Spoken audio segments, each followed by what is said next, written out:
My name is Claude Burfeck, and I am first vice president of the Seattle King County NAACP. Today is a special day for me and the Seattle King County NAACP. It is a day that I have longed for. I know that Seattle King County NAACP President Carolyn Riley Payne and myself have talked about this project for over a year. That project is the trades.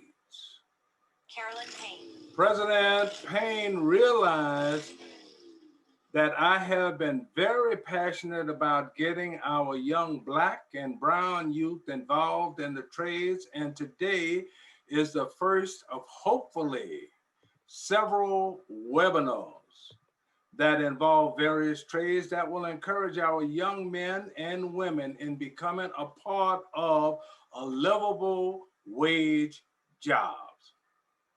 You know, it hurts when I'm driving and seeing all of the construction going on in King County, and I don't see people looking like me. I knew that I had to do something to try and change that scenario. So I partnered with an organization called Regional Pre-Apprenticeship Collaboration, which is called RPAC. This organization allowed me to meet different journey men and women in the trades that could and would help me with my project of getting our BIPOC youth into the apprenticeship programs. This organization is also affiliated with all of the trades, which is why I have stated earlier that we will be doing several webinars and we will be utilizing members from different trades, which will give our young people a wider range and opportunities. Enough of me. Today, we have a guest speaker that is also passionate about the trades as well as myself. Unfortunately, our guest speaker is on vacation, but he did send us a video. I would like to welcome State Representative Jesse Johnson of the 30th Legislative District in Federal Way. Mr. Johnson. Hello, this is State Representative Jesse Johnson from the 30th Legislative District in Federal Way. Sending my best to all of you today for attending this virtual event. Just a little bit about myself. I'm a lifelong Federal Way resident and a graduate of the University of Washington for both my bachelor's degree and master's of education. While in college, I actually served as an apprentice at a local commercial painting company, and I've since worked as a high school career and college counselor, as well as in workforce planning for Highline Public Schools. In 2017, I was elected the youngest city council member in Federal history at the age of 27, and now come to the state legislature in my second term with values rooted in equity, inclusion, and social justice. But that's enough about me. I want to talk for a few minutes about the work ahead in the trades and apprenticeships in this post-COVID economy. We know that Black and brown communities have experienced trauma that's systemic and intergenerational. And my own family was built and sustained in the trades to get through difficult times, from my great-grandparents working their land in Texas, to my grandfather owning his own landscaping business here in the Seattle area, to my father owning his own painting and general contracting business right now that helps to employ other people from marginalized communities. But we have major employment opportunities in the trades right now coming to our area in the near future, from the light rail work around sound transit and transit-oriented development. And we also have building of affordable housing and transportation infrastructure, roads and freeways across our state. And each of you will have an opportunity to help lead and shape the future of what our state looks like through the trades. We must, I believe, lay the groundwork to engage, inspire, and prepare you to achieve high standards through rich, hands-on experiences in the trades. But we need people leading the way in changing the culture and changing the policies of the trade industry, and unions to recruit and retain and support young folks that want to be a part of the trades. But that starts with having them represent the communities that they're building in. And I really Love the work that the NAACP is doing. It's invaluable work to serve the communities. And also, because I believe in the work, I will continue to be an advocate at the state level to get funding to make sure that there's apprenticeship opportunities across our community.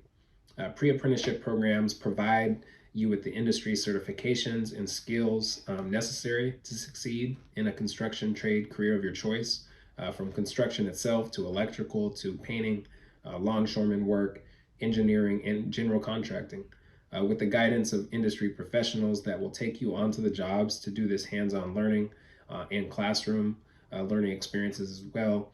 The completion of a trades-related pre-apprenticeship program will provide you with the skills that are necessary to build a livable wage job, upwards of $80,000 a year.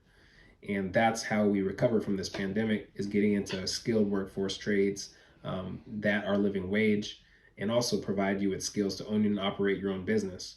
We need you, your community needs you. Today is a first step in hearing the real stories and lived experiences of Black and brown communities in the trades, and we want to assist you in your journey as an apprentice and future business owner. And that's how we move forward together and build and sustain wealth for our future generations. Thank you so much. Peace and blessings. I want to thank State Representative Johnson for that inspiring speech.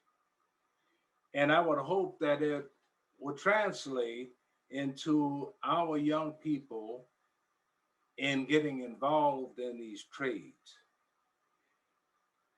And I would like to now recognize our moderator and a good buddy.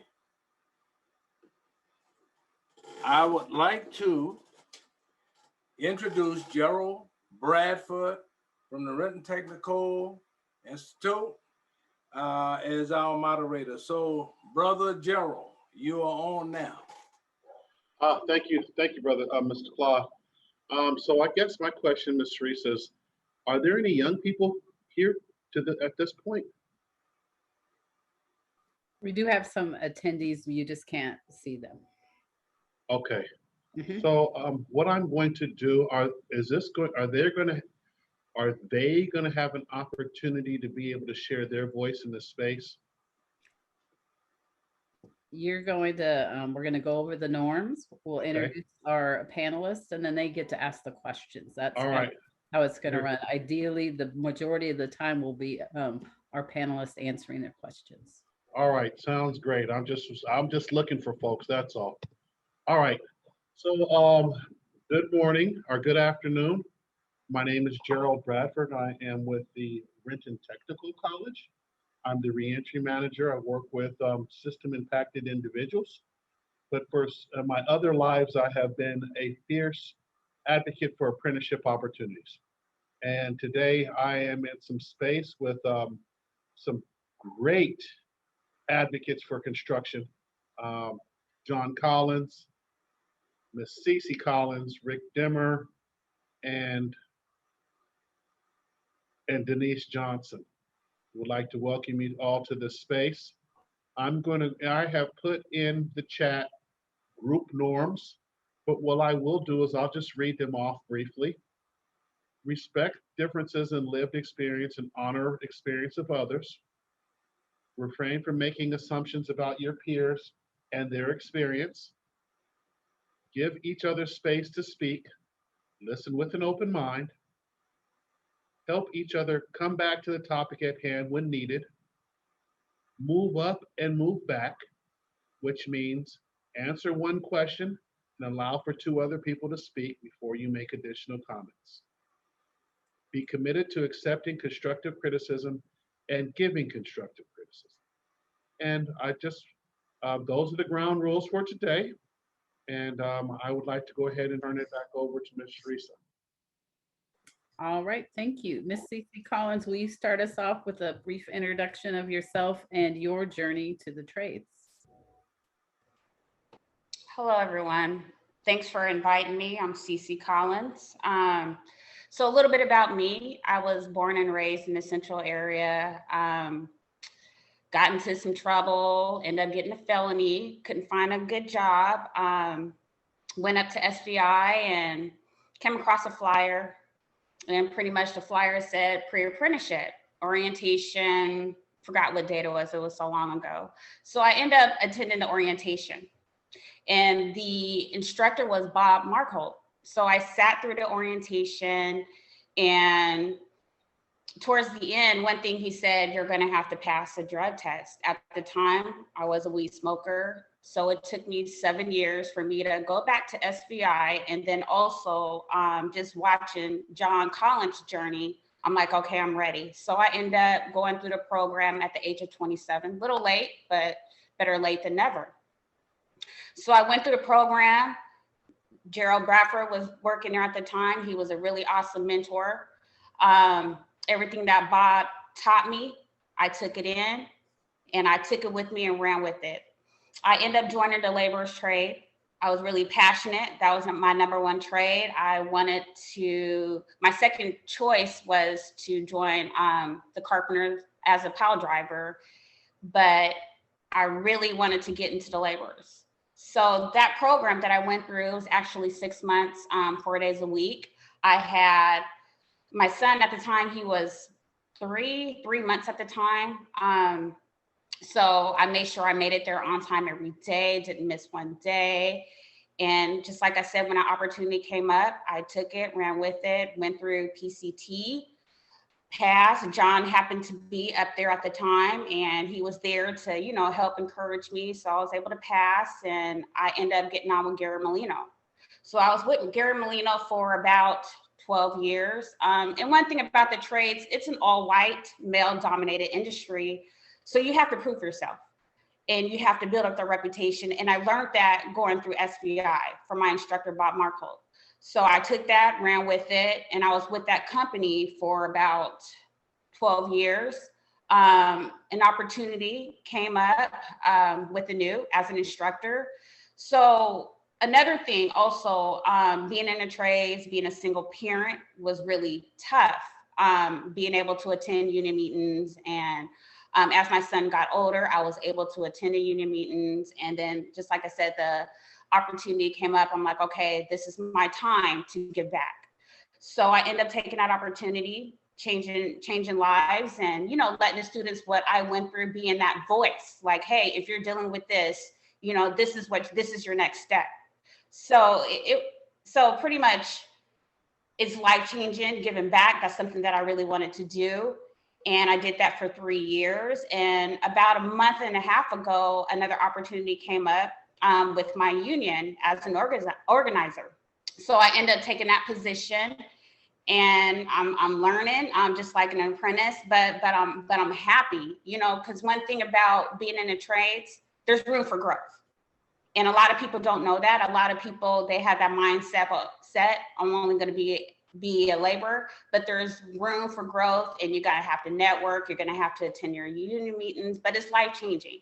I was able to buy a house in Freddo Way about 5 years ago, and it's awesome, especially when it comes down to the benefits. I just got braces. They had to pull a tooth not too long ago, but it's better late than never. And our insurance it's amazing. So, anybody out there, if they're thinking about getting into trades, it's awesome. It's life changing. There's room for growth. And another thing that I want to bring up. So when it comes down to my son doesn't know anything about an EBT card. He doesn't know anything about being on Section 8. So it's life changing, and it's well worth it.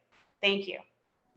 Thank you, Cece. I appreciate you sharing your story for the other young women or young men in similar situations, that there is nothing to stop you, that you can not only make a living wage, but able to buy your own house. So we're so appreciative of you sharing your story. And attendees, you'll have a chance to ask questions as well. Mr. Collins, are you ready to tell us about your journey to the trades? Yes, I am. And hopefully I have some good service. Well, looks like I got all my bars. So yeah, I'm ready whenever you guys want me to go. You're on. Let's go. I'm on.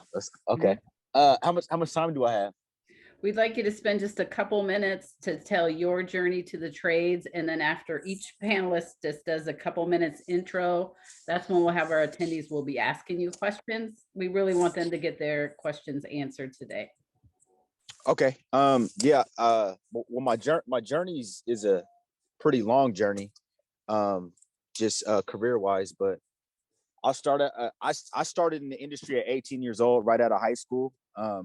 I spent 3 years in the juvenile system. They actually released me early to play football for Inglemoor High School, which that was my first encounter. Growing up in the Central District, I grew up in an all-black community. So every school I went to was black. All the sports and everything was black. So Inglemoor High School was it was a whole different culture that I never experienced before.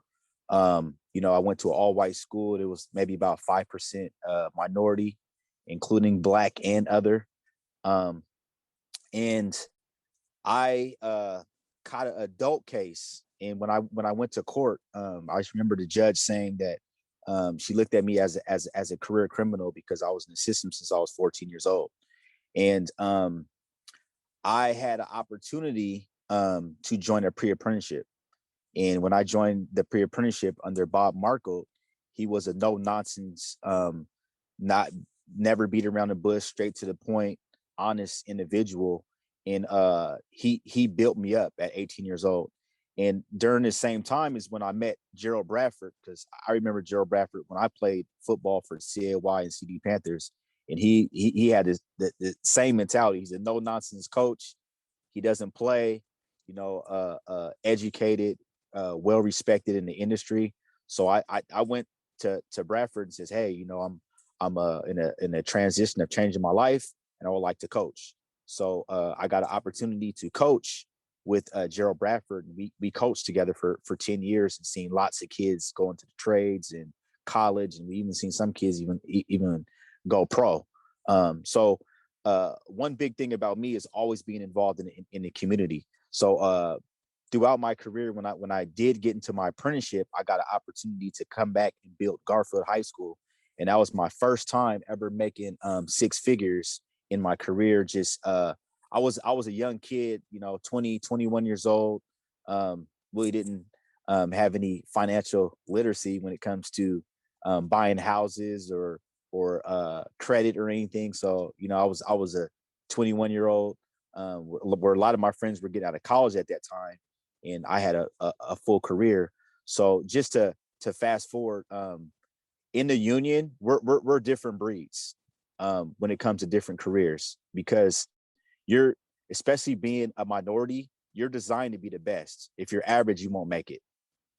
So I just want to put that out there. So I spent 12 years building high-rise buildings. And if you're afraid of heights, then it's most definitely not for you, but it's something that you can adapt to. So I have a really strong name still in the industry, even though I'm 18 years into the industry. But just to fast forward in my career, I went back to SVI PAC program and got a chance to teach there. I also had an opportunity to go back and teach at the apprenticeship in the laborers union. And then I had my own program at University of Washington under the Washington State Building Trades, which is all 14 unions. So I heard the brother from the NAACP talking about the industry. I'm a living witness, and I had the most successful program, which was PACE. And I placed lots. I want to say like a couple hundred individuals in all the different unions, and I had the opportunity to teach at University of Washington, and I had to explain to the students, I'd never been to college, but I'm teaching college from my experience. So currently I work for a district council of laborers, and I want to say for the laborers union, we have the most diverse leadership in the United States and Canada. That we have, our leadership is women. I was the youngest African-American instructor. I was the first African-American to teach the architectural engineering. So the opportunities are there, but this is a career, because the unions, they expect 30 years, right? So they got 18 out of me. So I'm trying to continue on. So thank you for your guys' time.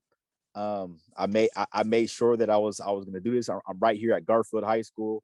My son just had a baseball game. Now he's at track for Miller Jets, and Chappelle's still coaching. He been around for about 15 years. Sorry, about 25 years as a coach. So thank you for you guys' time. Thank you so much, Mr. Collins, kind of sharing your story. And it's never too late to start stepping in a different direction and using the gifts that you already had, but just using them in a different way. And I love that you're also taking advantage of continuing to give back in the community. So thank you so much. And Miss Denise, you are next. Hello, everyone. My name is Denise Johnson. I'm new to the trades. I'm a first-year cement mason apprentice. And how I came to the trades, a little bit about myself. I grew up in Bremerton, Washington, small military town. A little bit boring for me, so I became a party girl real young. I got addicted to drugs and alcohol at 16.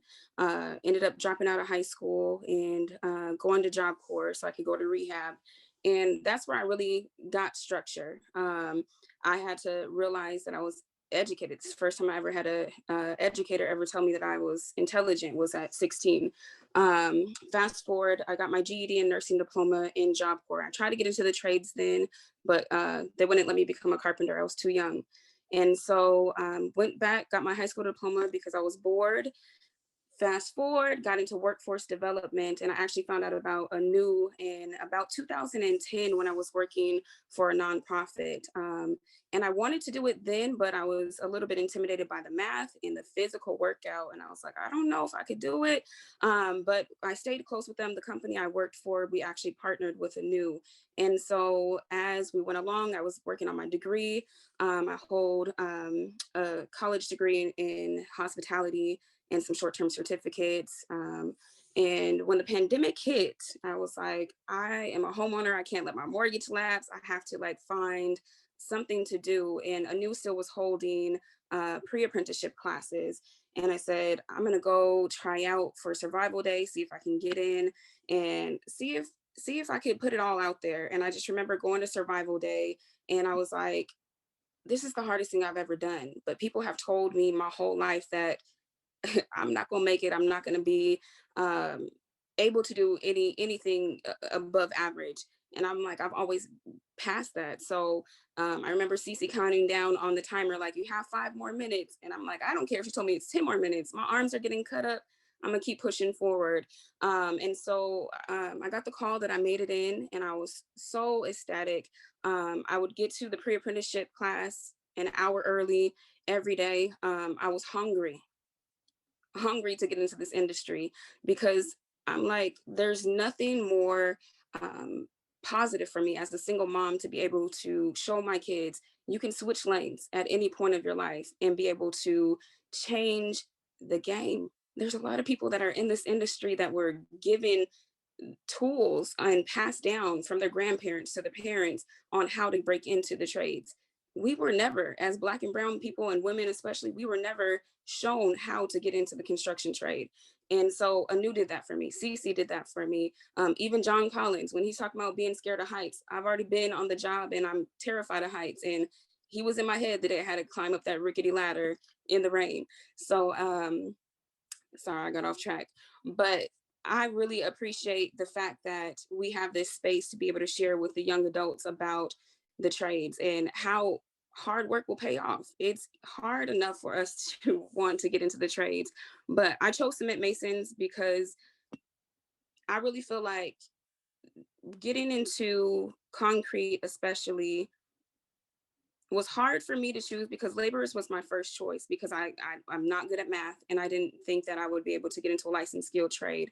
But the concrete finishers, when they came in, they really talked to me about the pension and having the opportunity to have 2 different retirements.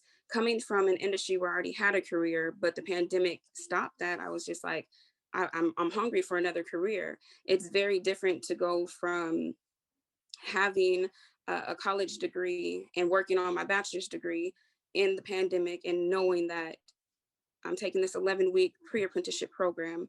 And after 11 weeks, I'm going to make more than I would 4 years from now. Yeah, sign me up. I'm going to do that. So long story short, I'm grateful that I went through the program.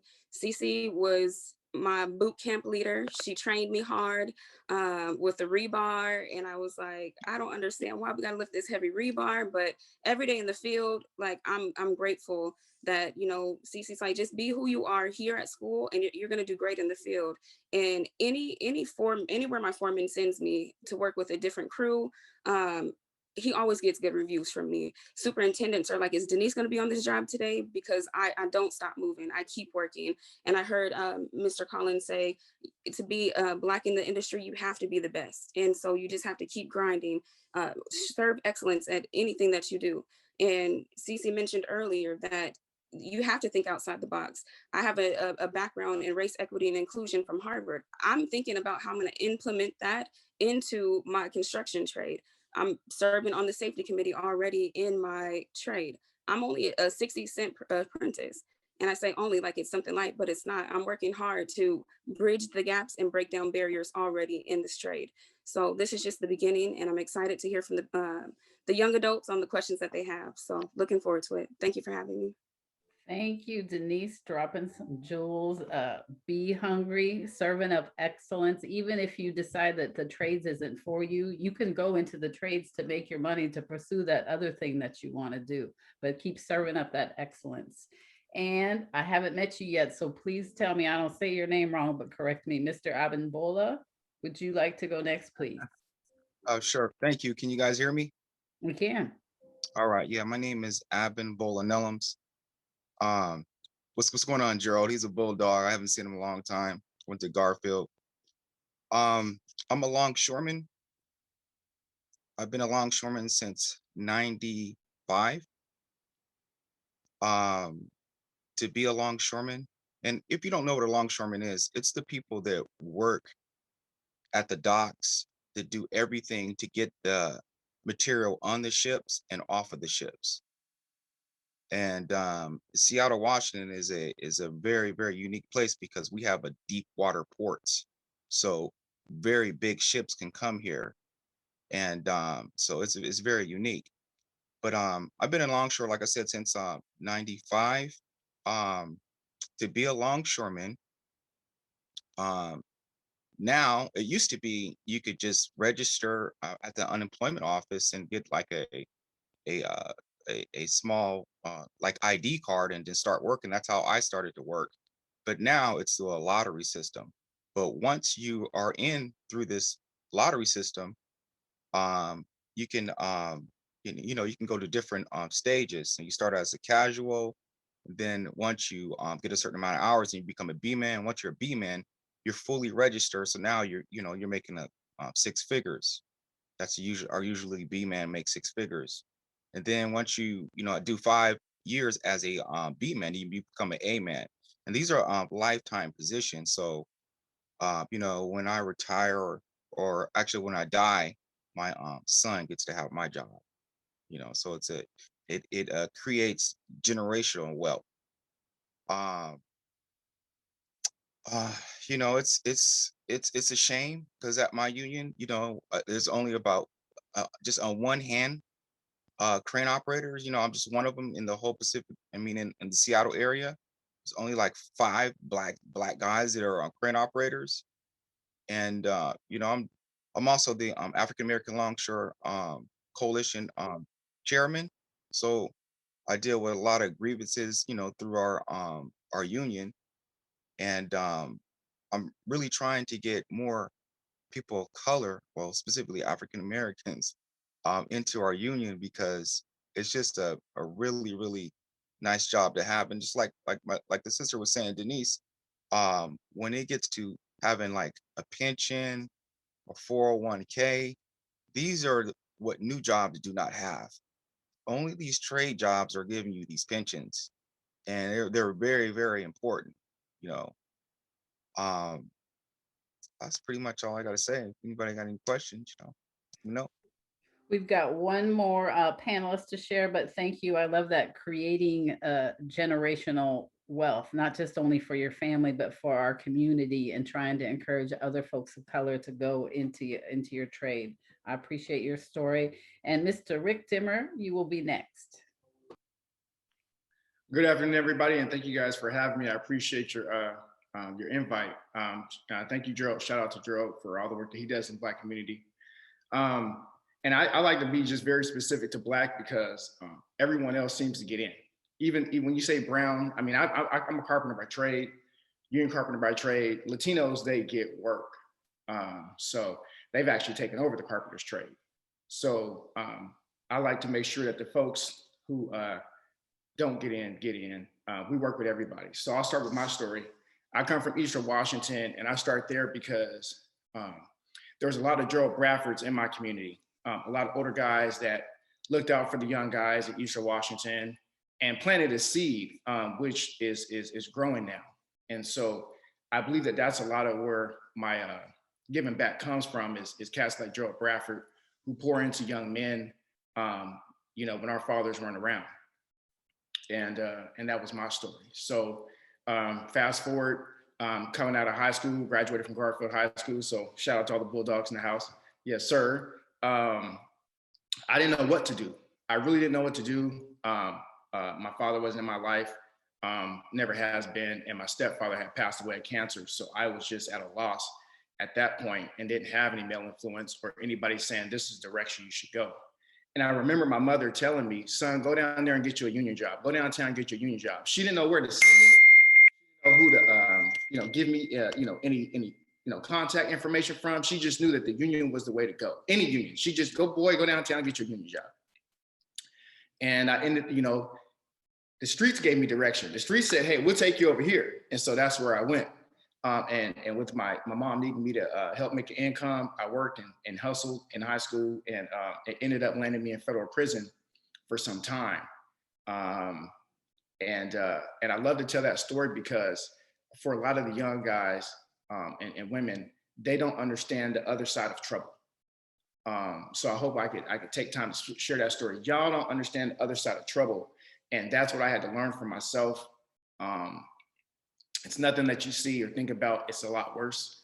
I ended up in prison, and I talk about the money because we're all out here struggling to make that money, but we don't understand when you get out of prison, you're not gonna have anything. So even back then, in my 20s, a homeowner and making over $200,000 a month in the street didn't mean anything, because when I got out of prison, I had zero, and I ended up starting as Jiffy Lube, making $9 an hour because I didn't have a skill. Someone said earlier, we don't have a skill as Black folks anymore. We used to, right? When we were segregated, we had to be our own doctors, our own lawyers, our own hospitals, our own churches, our own everything. But once we lost that skill set and that generational skill set did not pass down, here we are begging someone else to please give us something and please pay us what we think that we're worth, but we don't have no skill.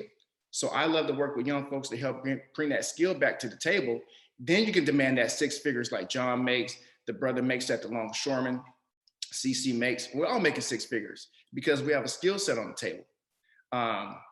And so when I was in prison, seeing guys, and this is for young guys, so forgive me, but this is for young guys, seeing folks kill themselves in prison because they can't do that time, folks getting raped, grown men busting their head against the door, just begging to get out until they pass out.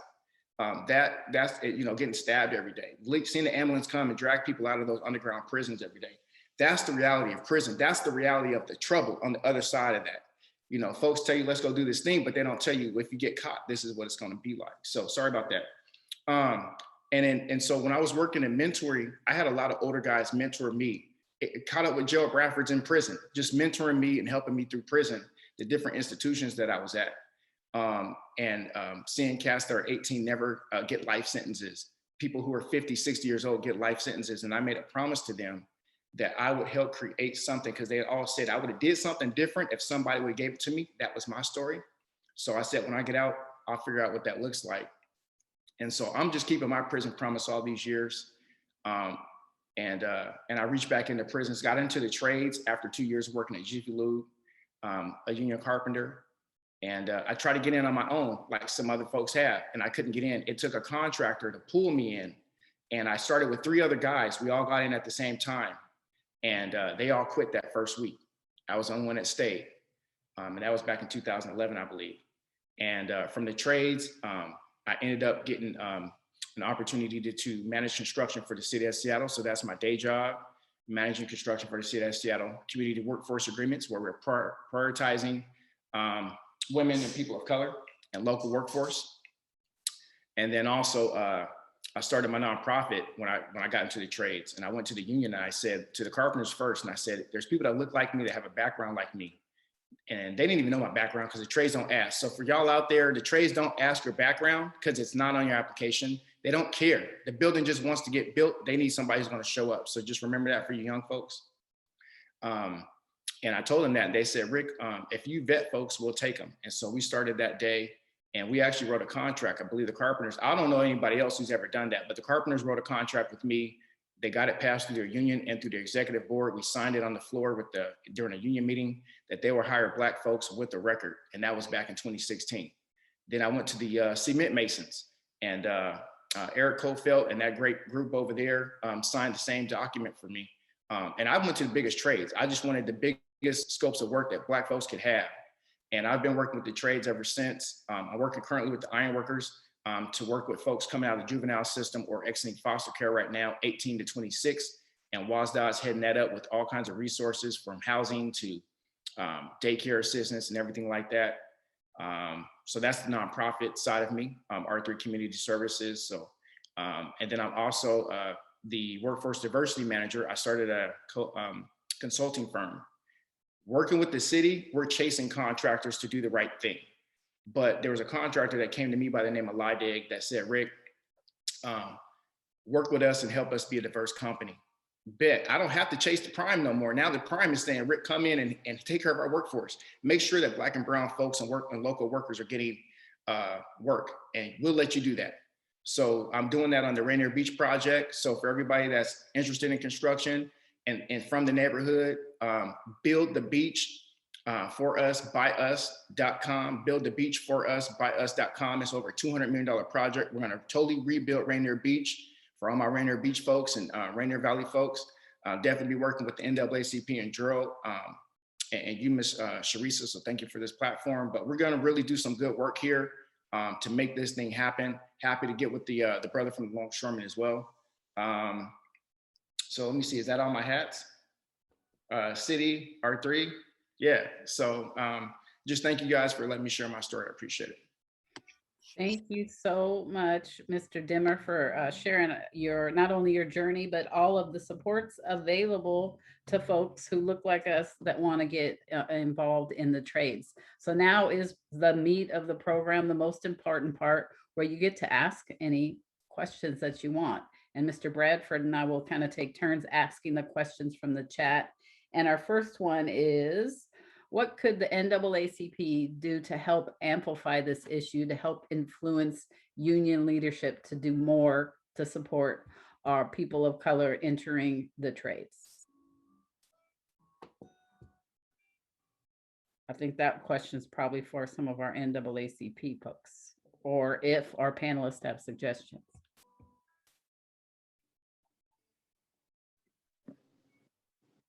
Well, I have a suggestion.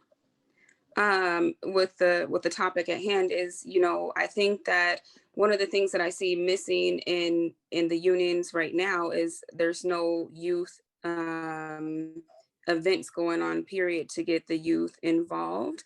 And I know there's always colleges at the high schools, being a former career and education navigator, I never saw unions there. And so I'm like, there's a big part that's missing is bridging the gap and getting parents to understand that apprenticeship is so important for young adults to have that option. College is not for everybody. And they would greatly benefit if we did something like a youth apprenticeship fair in high schools. And I know now they're trying to do more, but like the unions really specifically stepping up a little bit more. And, NAACP expose would be, even more, because being in this space right now, I just feel empowered. And I feel like we're uplifting our legacy as Black people. So again, thank you for creating this space. We appreciate that, Denise, and we hear you calling for more things like this, but also more opportunities for pre-apprenticeships. I do know I work in Federal Way. We're starting a construction apprenticeship, launching it in the fall at Federal Way High School with the carpenters, electricians, and the laborers union. And so we are pushing with the help of State Representative Jesse Johnson to get funding for more programs for our high school kids. And Rick, it looks like you wanted to share something as well. Yeah, absolutely. Thank you, Sharisa. And to your point, Denise, there's a lot of work now for the youth going on. And I just got a text from my guy, Angel, with the Seattle Public Schools Skills Center.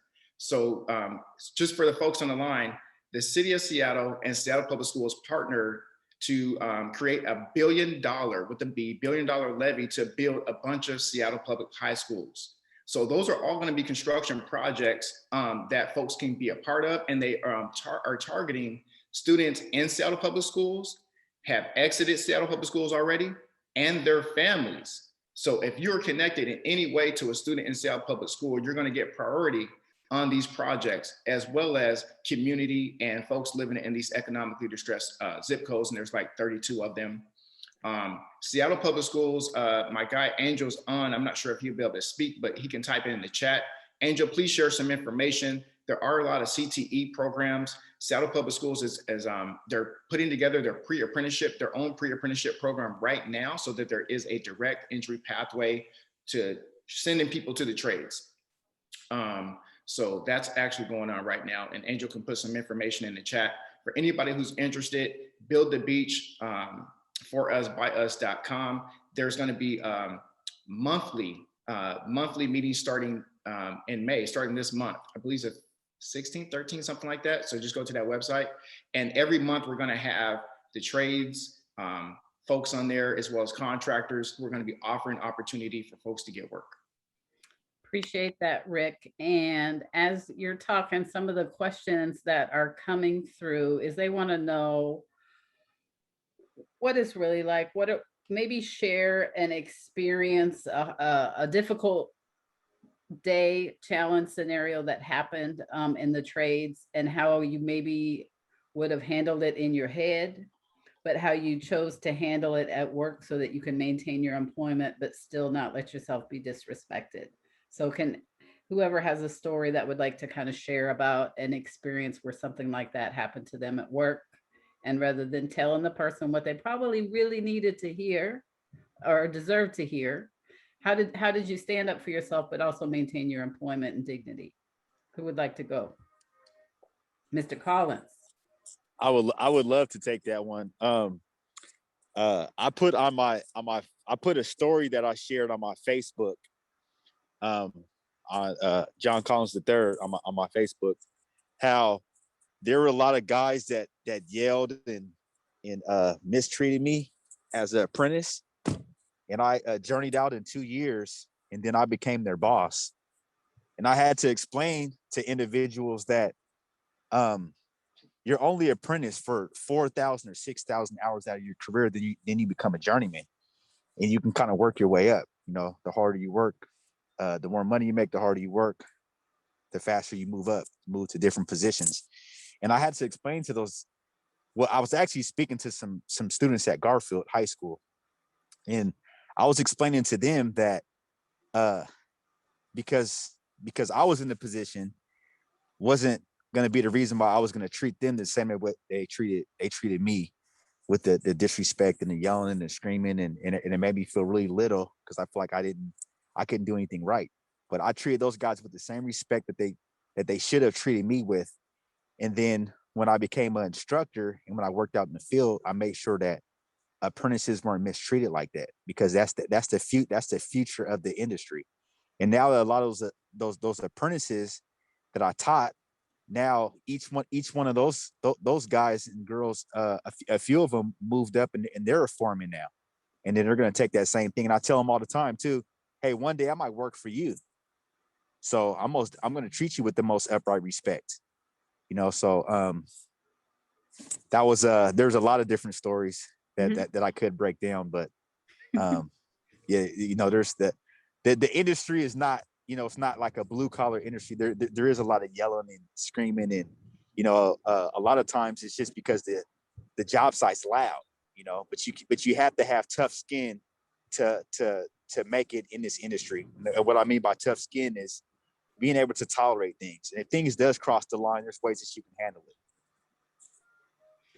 I appreciate that, John. And it sounds like you had your eyes on the prize to when you were going to get to be somebody else's boss, right? Don't let them take your power. People might be poking at you just to see you blow up so they can say, see, I told you they couldn't handle it. Don't give them your power. Stay focused, treat people the way that you would want to be treated. And then you got to be their boss. That's kind of the ultimate.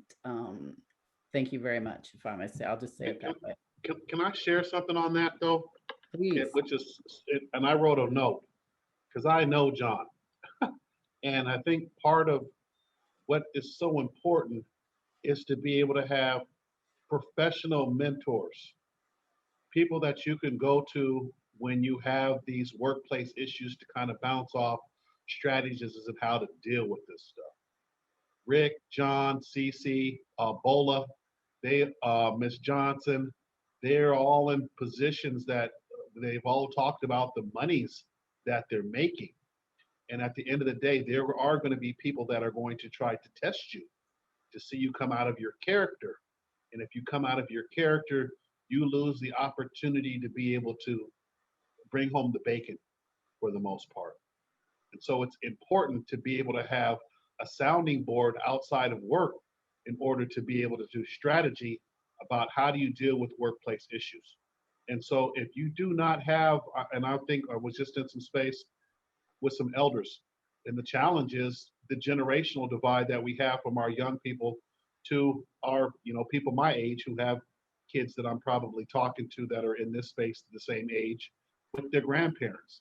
And so we have to get to a point where we actually start having the real hard conversations about what's really happening so that we can guide each other along the path. I'm sorry, I mentioned CC, Bola, Denise. Am I hitting that mark right here, Rick, John? Thank you, Gerald. And Denise, I see you have your hands up. Yes, I just wanted to share a story that I had probably like my first month on the job when my boss asked me if I could work late. And I was like, yeah, boss, I could work late. And one of the journeymen on the crew at the time was like, oh, do you have to check in with your parole officer? And I looked at him, and we're in our full PPE, so he couldn't really see my facial expression, but I didn't want to, have my integrity challenged. And I said, why would you think I have a parole officer? And I said, what I do have are, college degrees. And so he kept questioning me throughout our shift, like, did you check in with your parole officer yet? You good? And I was like, bruh, like, you keep questioning me, I'm gonna earn my parole officer today. And so like with him saying that, like he ended up, getting switched over to another crew because he's just a bad apple. But I'm like, that was an opportunity for him to be teaching me. I told him I could have learned so much from you, but you took that opportunity away from me.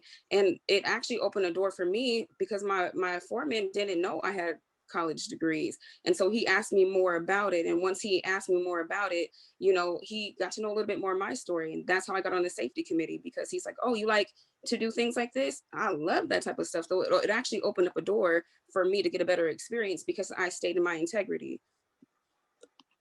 I love that, Denise. And Mr. Claude, you also had your hand up for a minute. Yes.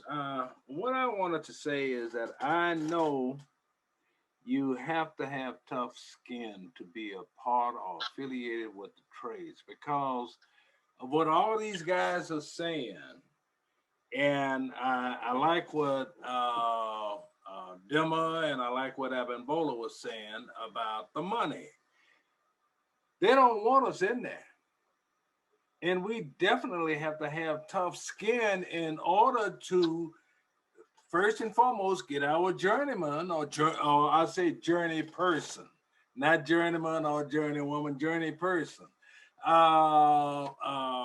So we know what the money is like, and one of the things I've been telling you about, in that I've been talking to my president, Carolyn Riley Payne, on numerous occasions about, the benefits and how passionate I am to make sure that our young folks can get involved in the trade so that they can make this livable wage. $15 an hour, $12 an hour ain't gonna get it today. I mean, you go to the grocery store, you can't even buy a bag of groceries for $15. So I'm just saying you gotta have tough skin. You got and I think Gerald, you and I have been working with the Skyway project, and we talked about this. Cheryl Jackson had mentioned this on numerous occasions that they want to put in a grant so that they can provide what is it, like a mentor to kind of go around, or someone that can go around and check on these apprentices to see how they're doing, to make sure that everything is going fine with them, to give them that encouragement to continue to stay in the apprenticeship program. So I'm just saying that the money is great and we need to be there, because my understanding is that for the next 55 years, Seattle is going to be building. The building trades are there. We need to be a part of that building trade. We need to be a part of making that livable wage. Why should we be kicked out or not involved in that? So we want to be a part of that, and that's why I'm so passionate about it, to make sure that our folks get involved in the building trades. Oh, I'm going to go to Abin Bulla next, and then Rick, you're after that, okay? Abin Bulla, go ahead. Oh, thank you.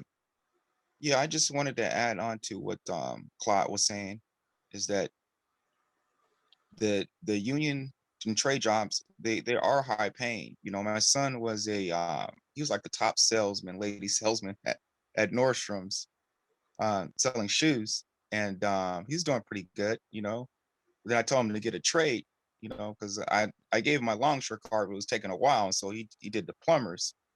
And so after a while, he got into the plumbers union, and his second year he made more than he was making at Nordstrom's.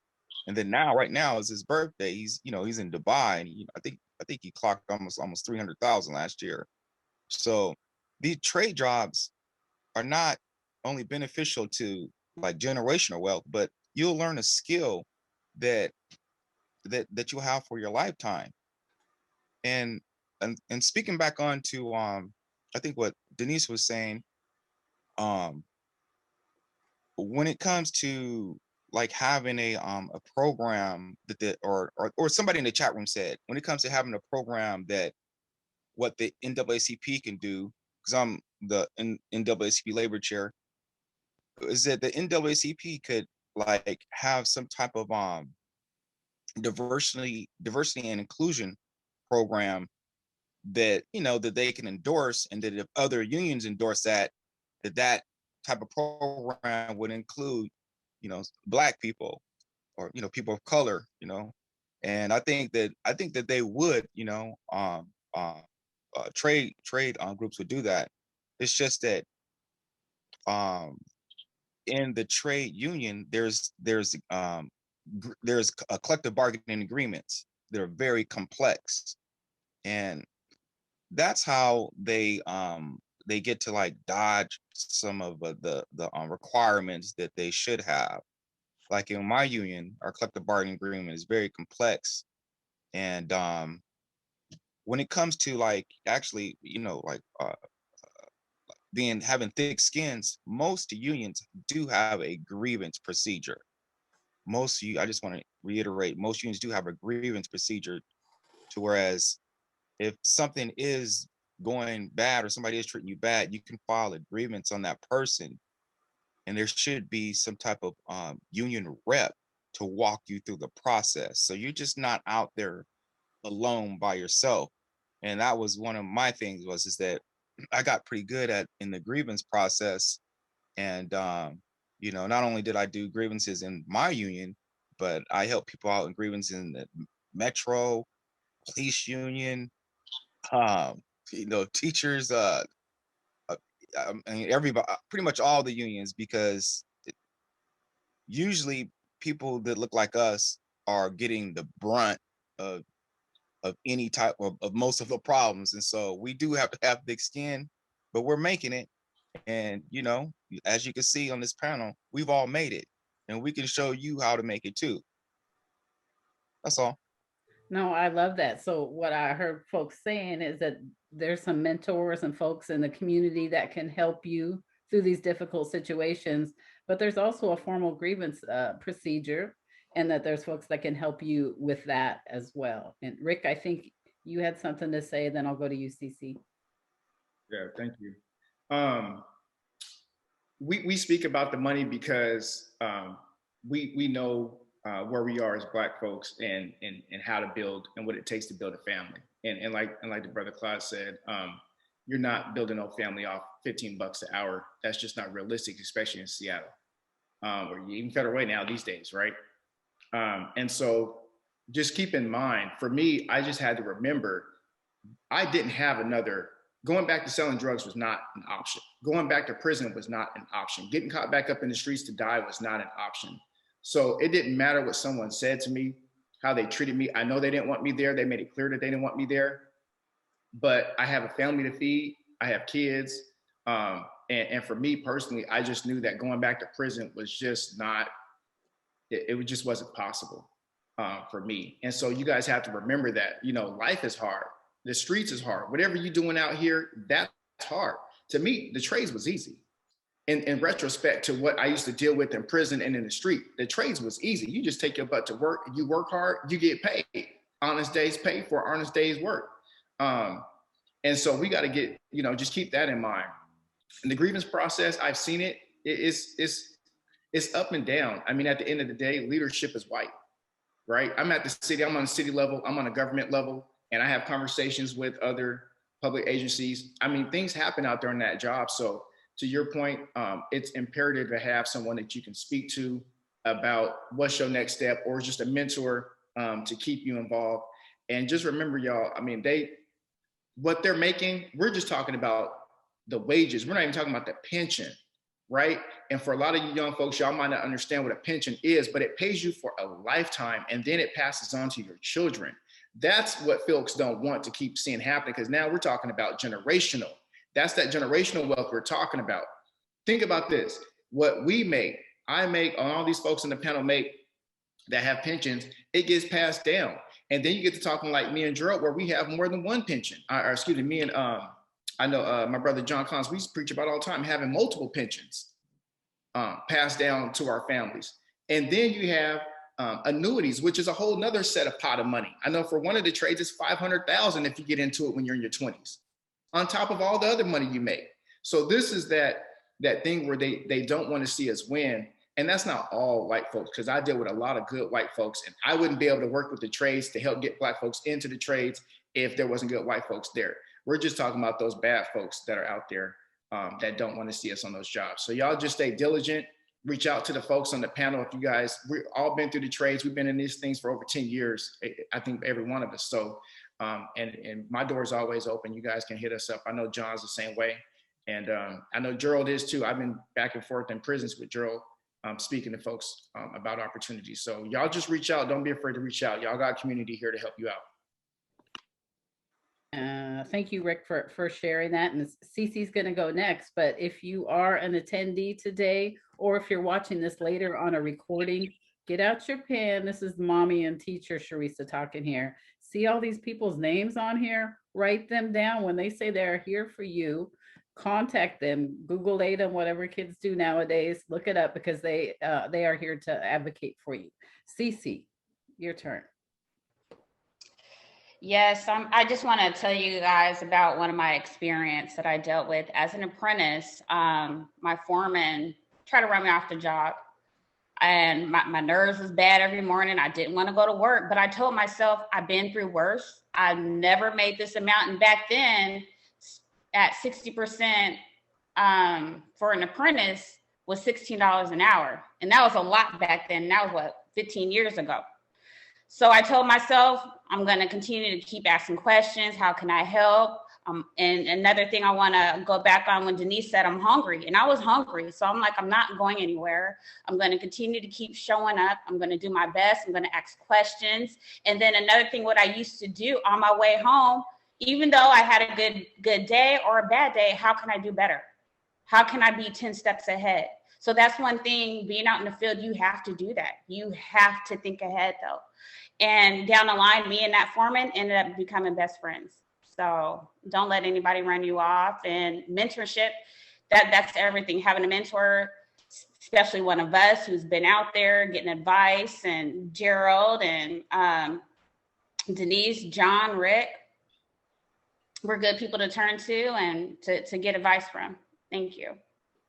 Thank you. One of the questions is around, I feel weird saying this because I'm old, but smoking weed, it's legal now, right? Why, if it's legal, are there any ways around a young person or a young adult getting into the trades, even if they just smoke weed on the weekends? Edibles, any way around it, team? Can I answer this one? Please do. No. Here's the thing. The trades is just too dangerous. It may be legal state, but it's not legal federally. But just forget about, even if it was completely legal, let's just ask ourselves, do you want someone, y'all know what y'all feel like when you high or when you've been drinking? Do you want someone operating tons of steel over your head on a crane that's been drinking that you know is high? Would you want somebody in control of the electrical that, you know, could go haywire on a job or could kill folks? We are building buildings that people are going to be occupying at one point in time later on. Hundreds of people, thousands of people per day could walk into that building. Do you really want someone under the influence? Do you want them driving? No. Then why would you want them in operating equipment or in charge of electrical or plumbing? I mean, accidents happen without that. So you would just, you know, be a harm to yourself and other folks on that job. You know, like when you take your time off, take your time off, take your 3 months, 6 months off vacation. You make a lot of money in the trades, build up your hours, take your vacation, then go have your recreational fun, right? Clean yourself up, come back to work. If that's what you choose to do, we all grown here. But don't try to dib and dab on the weekend and then come to work. That's not gonna work. Because if something happens on an accident, let me just let you know right now. If there's an accident, you don't even have to be the person that got into the accident. It's the circle around that perimeter. Everybody's going to go get drug tested. And if you're dirty, you're getting kicked off that job. If you don't get kicked off that job from the company. So is using drugs worth $100,000 to you for the weekend? Is that weekend fun worth that? That's just for the folks who need to get in. That's for them to answer. So that's a hard no. I want to piggyback on what Rick just said though. For those people that want to dibble and dabble and be on the edges, when that accident does happen on the job, there's no opportunity to run to the car to get the test clear, the test free. You're not getting that opportunity. So you stuck right there. And if you've been dibbling and dabbling, you might as well just go ahead and kiss those 6 figures goodbye and figure out how to go home and tell your wife and kids what happened to your job. And that's because at the end of the day, when you get into these positions, you're moving away from kid type activities to grown men and women. This is what adults do. So I just wanted to I'll pass it back to you, Ms. Sharisa. Thank you, Gerald. Appreciate that's a hard Can no. I also say something? Oh, it's not just about the money. It's also, you might not have an opportunity for life again. Like it's literally life or death on these construction sites. You may lose a limb. You may cause death in somebody else. And that's the part that on a regular day with being in your right mind, it's very challenging, especially, like I said, I'm terrified of heights. You make a wrong step, you're going over, so it's not worth it. There's jobs that I've heard about that, people go work at just because they want to dibble and dabble. You get paid less. It's not worth it at all. Like, this is an investment into your future. This is an investment into like really bridging the gaps from doing something that people say that as Black people, we are not supposed to be able to do. Like, you could get in retirement. Retire first, you know, and live on the beach somewhere. But right now you gotta hustle, you gotta grind. So yeah. Is it worth it? No. Thank you, Denise. And Mr. Claude, I see you have your hand raised. Yeah, well, I have a son that's in the trades, and as a matter of fact, he's an iron worker. And I know that recreational drugs is legal in the state of Washington, but I oftentimes say to these youngsters, stay off the weed, because it's not like alcohol where you can drink and overnight, it may not show in your urine. But weed, drugs stay in that urine for a period of time. And my son told me, he said, Dad, I don't want anybody working next to me that is high or drugged out, because they put everybody's life in jeopardy. So and this is one of the things I want to expound on these young folks. It may be recreational here in the state of Washington, but if you want these types of jobs, you got to stay off the weed. And that's important. Yeah, that's really what I wanted to say. Thank you, Mr. Claude. We'll go to John and then Abimbola. John? Yeah, so I had to make an executive decision when I first got into the union. There's like a leverage, right? Do you want to get high and be broke, or do you want a career, you want to make money?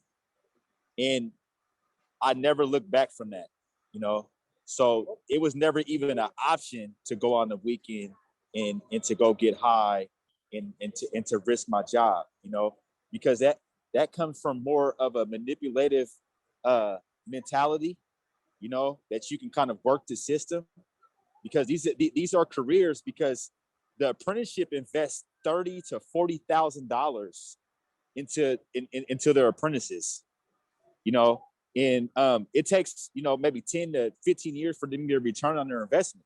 So they're actually investing money, training,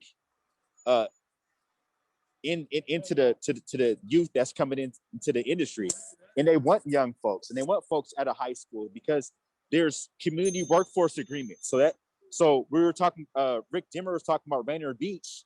That's a community workforce agreement or a project labor agreement. So that means that there's language that says, if you went to this high school, if you live in this area, if your grandma lives in this area, you have access to these projects. And to have access to the project, you have to pass all the criteria to get into the union, and that's having your driver's license, being responsible, showing up on time, taking a drug test. You have to take a drug test to get into pre-apprenticeship. You have to take a drug test to get into apprenticeship. And just like Cece said, she wasn't ready at one time in her life, so she had to clean herself up and then come with her best foot forward. So staying sober is a thing of success. That is a thing of success, is staying sober. I don't drink alcohol at all, because I stopped drinking before I was 21, because I worked in high-rise buildings. I can't afford to come to work hungover, because I'm putting my crew at risk. So that's one thing. I still don't drink, still to this day, because I don't want to have any barriers when it comes to me going to work or giving it 100%. Thank you, John. And I appreciate that. My son is an apprentice. He's up 64 stories today at the Seattle Municipal Building, hanging off the side, doing something. So yeah, please stay, clean and sober for your jobs. Abimbola, did you have something to share as well? Oh yeah, I just want to reiterate that in these heavy duty industry jobs, that it's instant death if you're doing drugs. There's just no place for that. But also, I just want to, on the flip side of it, is that, if you do have a drug problem, they do offer very great courses or hospitals or facilities. Rehabilitation. Yeah, rehabilitations to go to get yourself taken care of. I mean, I mean, bottom line, you're just gonna have to have some. Whoever wants a apprentice job, you're gonna have some discipline. You know, for some discipline to get these jobs. If you want it, it's here for you. And I think young people hear this all the time, you know, the don't do drugs, the money sounds good, but if you haven't really had the money, you can't really experience it. So for those of you that maybe partook in something or the other and you don't have to tell your business, how did you quit? It sounds easy to say don't do drugs. What do you replace that behavior with? What are some of the things you do to either relieve stress or have some fun that keep you safe and help you keep your job? I saw your hand go up, CC. So I just want to go off of what made me stop. It took for me to get pregnant with my son for me to stop smoking weed. My habit was really bad. I smoked the age from 16 all the way up to 27. I had to smoke weed to everything, but it took for me to have my son and wanted to join the pre-apprenticeship program and make a livable wage. Another thing that I did, I would work out. That would help out when it came down to, you know, me staying busy. I did some baking, which wasn't really a good thing. That made me gain some weight though, but I wasn't smoking weed though. So there's plenty of other things to do. But another thing was really hard for me, and I had to separate myself from friends that smoke weed, that was drinking, because eventually down the line, you're going to end up relapsing though. So I had to end up separating myself away from those friends that was doing that and end up surrounding myself around people that were doing the things that I wanted to do. Exactly. Thank you, Cece. We appreciate you kind of going a little personal there, but that's what the young people really want to hear. They don't want to hear slogans. They want to hear what we're really doing. Rick, I see your hand raised. Yeah, I'm right there with CC. For me, it was weed when I was younger, and just the separation. So it's quick for me. So it was the weed, and I had to let it go. I knew that I wanted to do something better with my life. And I'm always looking at the alternatives. It's not about the money. It's just I knew that I could have a better life this way versus out there in the streets. And a lot of young guys I work with, I'm sure John and Drew too know, and CC too. Y'all lives is hard. You sleeping from couch to couch, you don't really have a place of your own, staying with other people. You can have stability, right? Like just think about the things forget the money, but just think about stability. You don't have to worry about where you're going to lay your head, where your kids are going to lay their head and things like that. So for me, having a child, my daughter was 5 at the time when I got home, and now, she's upstairs, my 16-year-old. I've been raising her, single father for the last, I don't know, since last year middle school or something like that. So we've been kicking it tough. She's daddy's girl. But think about this for our Black men, you know what I'm saying? You guys can really be a force in your child's life and be able to make a living where you can take care of them the right way, not looking over your shoulder, spending that quality time. So for me, it was spending a lot of quality time with my daughter because I had missed 5 some years. So it was going to the park and going fishing with her, going to hang out. Take that time that you spend hanging out with somebody else, doing something that's not going to be productive in your life, and transfer that energy over into something positive, working out. Let me tell y'all something. You ain't going to CC John to tell you ain't going to get off that couch and think you're going to come out to these trades and drop on the job.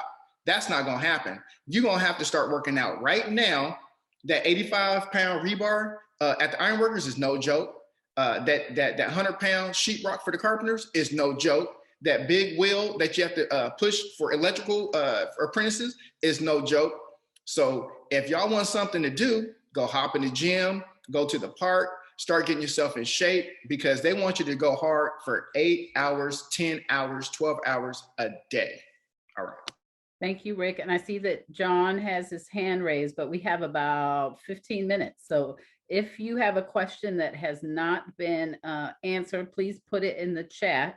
But I'm going to go to John, and then we'll have like closing remarks, another maybe 2 to 3 minutes for each panelist. Like, what's your best advice for somebody who wants to start today? Like on Monday, what do they need to do? John, did you have something to say before we get to our last panel?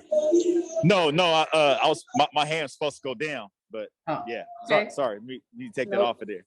No worries at all. So I'm at the Mayday March, so I'm multitask today. I love it. Broadcasting live from the Mayday March. Appreciate that. All right, Denise, what are your parting words for a person that's witnessing this either in person or on video, and they've heard what you have to say and they think they're ready to take on this challenge? What's your best advice for them? If you're ready to join the trades, really do your research, get mentally ready. That's where it started for me. Like I had to mentally know that I was ready to go from a job, which is just over broke, and step into a career. I didn't want to just live paycheck to paycheck. That wasn't for me. I already had a taste of a career. So don't live paycheck to paycheck, step into the trades, go to a pre-apprenticeship. If go to a new really got me right. It's a boot camp. They'll get you right. Also, get a mentor. And if you're going to be a mentor, as a mentee, be hungrier than your mentor. They've already made it. So make sure that if you sign up for them show up on time, ask the proper questions, be hungry. Okay. Like don't waste their time. Get the necessary tools that you need from them. And then also respect them enough to send them an email to show them a return on their investment, and let them know that you're doing good. You've signed up to, and you held yourself accountable to what you said you were going to do. Sign up for these programs. They're free, and you won't have college debt. So that's the biggest thing that I'm like, go look into it, do the research, and reach out to me if you need any help or assistance getting started. I would love to help. Thank you. Abimbola, what's your last words of advice? I would say that anybody on this that's in this chat or on the panel, I just get in contact with any one of us. I think that listen to the people that spoke today. They're going to be your quickest and closest and direct way to getting a trade job right now. So you can just, I left my number in the chat. I think everybody else put their number in there. If you really want a trade job, this is the year to get it. And you can get it if you want it. Mm-hmm. Excellent. Thank you. Cece? My advice to go through a pre-apprenticeship program, also have a mentor, have an open mind. If you're hanging around people that are smoking weed and doing drugs, you're going to have to separate yourself. At times, it gets lonely, but it's well worth it though. But what you want to do, you want to surround yourself around people who are motivated and positive and willing to uplift you when you're, I guess that's it. Sorry. No, that's exactly it. You do really have to choose whatever you do.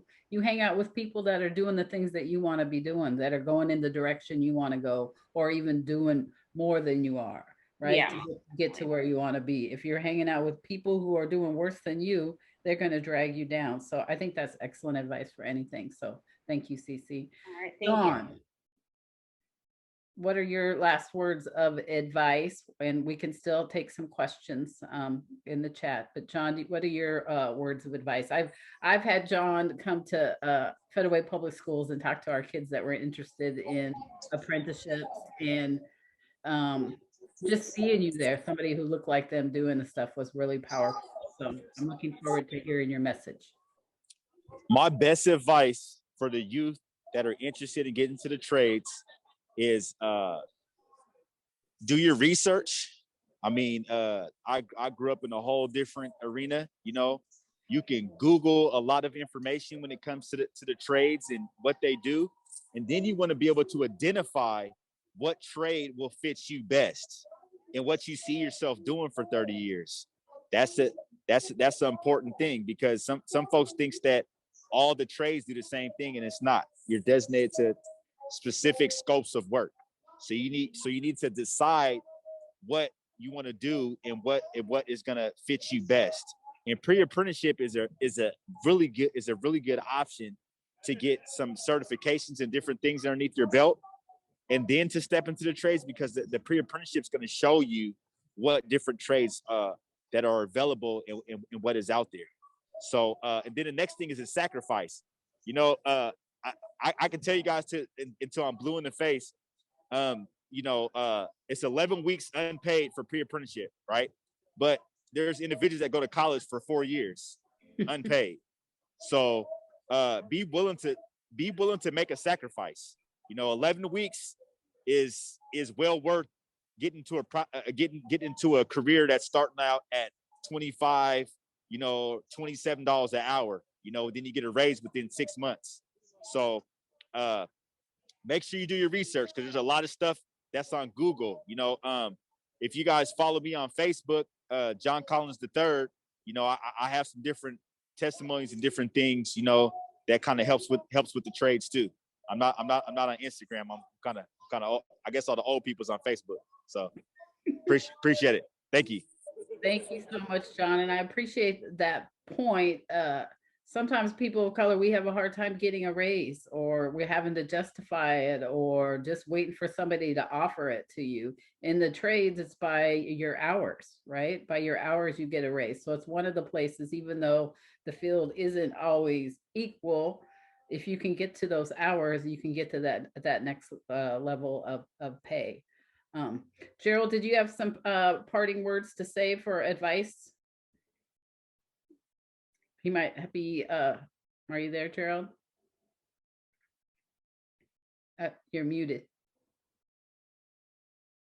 All right. Yes, I would like to thank all of the participants, Rick Dimmer, John Collins, CC Collins, Bola Nellums, Garfield High School, and Miss Denise Johnson. Appreciate you, your voice and what you've shared to the group so far. But here's some things that were not mentioned, I think, which is, if you're interested in a trade, I would highly encourage you to finish high school, get your GED. That would help out tremendously. If you're able to get a driver's license, go ahead and get that. And if you do not have a driver's license, please don't drive without one, because it will impact your ability to be able to get into the union. I mean, there are a number of qualifications and pieces of things there are pieces that you need, and a driver's license is one of them. Being able to have your high school completion is another one. If you're still in school, I would encourage you to really focus in on math, measurements, reading, because at the end of the day, you will be required to read, which entails being able to follow directions. Lastly, I will say this, is that I know that there are a number of young people that are listening to us right now, and I would just ask you this: are you an eagle? And just really sit back and think about what an eagle is and what kind of a bird an eagle is. And if you've decided you're an eagle, the next question is, when was the last time you seen the eagle hanging with the pigeons? Because at the end of the day, the pigeons are going to be the ones that are going to be taking you off of your path. And I've heard others, I think it was just Sister Denise Johnson mentioned that, align yourself with people that are doing the things that you see yourself doing. And those are other eagles. They're not pigeons. So remember that you're an eagle, you're not a pigeon, and it's strange to see eagles hanging with pigeons. I don't see it on 3rd Avenue when I see the pigeons when I go downtown. So that being said, I'm not sure if Mr. Claude or Sharisa, it's on y'all, but I'm going to pass it to Mr. Claude. Mr. Claude, while you do our closing, I'm going to go ahead and put the survey in the chat for those that we want to make sure to get your feedback. Even if you're a panelist, fill it out, give us some feedback so we can make sure we improve on the next one. And now the person who made this whole entire thing possible by his work with the NAACP, Mr. Claude. Thank you so much, Teresa. I hope that everyone enjoyed this webinar and hope that you received valuable. Again, I can't impress upon how much I believe that this information about the trades. I will continue to provide more and more information regarding how you can get involved in the trades. Remember, we will be putting together several more webinars and different trades in the future. So you can feel free to contact me at www.vicepresident1 at SeattleKingCountyNAACP.org. This website will provide you future, I'm sorry, I meant to say the www Seattle King County NAACP.org. And this website will provide you with future trade events. In closing, we have a post-event survey for you to look at and fill out and return. This survey will also be placed in the chat, which Charissa has indicated a few minutes ago. I do hope that you've enjoyed this event, and you can also reach me at Vice President 1 at Seattle King County NAACP.org, and I'm willing to answer any questions and try to lead you to wherever you need to go in the trades. Also, I would like to say, and but not least, I want to give a shout out to the people that have made this webinar possible. And I want to thank State Representative Jesse Johnson for his video today. So thank you guys so much, and look forward to more webinars like this in the future. And thank you for joining us. Please take our post-event survey also in the chat. And remember, we have a future event coming up on, I think it's financial empowerment. And that event is on the 11th of May, and it starts at 6:30 to 8 o'clock. And that features our second Vice President, Erica Conway. So I want to thank you guys so much for today, and be prepared for future events like this. Thank you so much. Thank you, everyone. Have a great weekend. We appreciate you, panelists and attendees. Thank you.